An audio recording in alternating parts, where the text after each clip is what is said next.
If food prices keep climbing this year, most people need a plan. And really, a boring plan. That's your best plan. Grocery prices in April were already 2.9% higher than a year ago. Fresh vegetables are up 11.5%. Fresh tomatoes are up nearly 40%. And that's before the pressure stack fully hits. With fertilizer costs that have spiked after the Strait of Hormuz closure and tariffs that are filtering through the supply chain still, and some economists are now warning grocery inflation could reach 4 to 4.5% by this year's end. And Washington simply isn't going to fix this, at least not in time to help your July grocery run. So here's what I'm going to propose that people consider that could actually be helpful. Build a working pantry, a household buffer. Start with food your household already eats.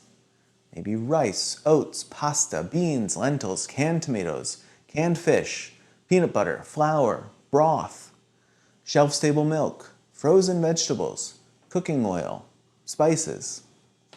Skip the freeze-dried survival food that nobody in your house will probably touch. Unless you're one of those families, I guess. But buy 1 or 2 extra useful items each trip if you're able to. Rotate which ones you add extras to and eat from them and then replace them. A working pantry is in itself a buffer. And right now, a buffer is worth having. Again, these are going to sound boring, I'm sorry. You should know where prices are heading and know what the substitutes may be. The categories to watch are like beef, which has already seen double-digit inflation with the US cattle herd at its smallest in decades, fresh vegetables, wheat and wheat-based products, and milk prices where farm-level costs have already started moving higher again. So learn the cheaper substitutes now before you actually need them, like chicken instead of beef, beans and lentils that are anchoring more meals, frozen vegetables when fresh prices spike, rice, potatoes, oats, and pasta as bases. Build flexibility into the grocery list and reduce waste like it's real money in your pocket.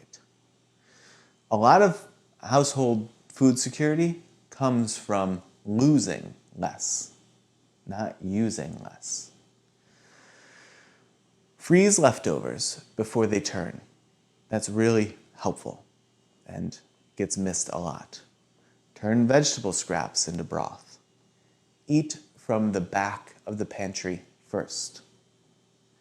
And before you throw something away, check the date. Except for infant formula, most food dates are about quality, not immediate safety. And use your common sense here. Smell, texture, mold, storage, and damaged packaging are really important to pay attention to. Now, meal planning sounds like just another chore to do, but even planning 2 dinners a week cuts waste and keeps money in the house.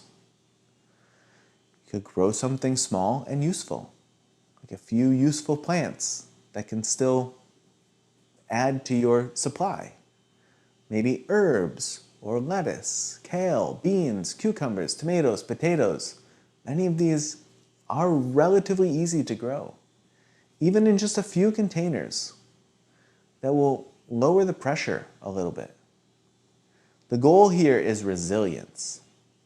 A few plants means a few meals where you're less dependent on what the store charges on any given week, or if they even have what you're looking for. Build local food relationships now. Like locate your farm stand. Maybe join a CSA if you can afford it. Split a bulk order with some neighbors, like on maybe a whole cow or something like that. And support food pantries before you need them, because stronger food pantries help the whole community when prices spike. These are really practical gestures. Local food systems give communities another layer of resilience, especially when the larger system is being hit by international shipping problems and fertilizer costs and fuel prices. Waiting until prices jump out of your reach and then scrambling makes everything a lot harder. The better move, I think, is steady, practical preparation, bit by bit. A deeper pantry, less waste, a few local food connections, a little growing, a little sharing.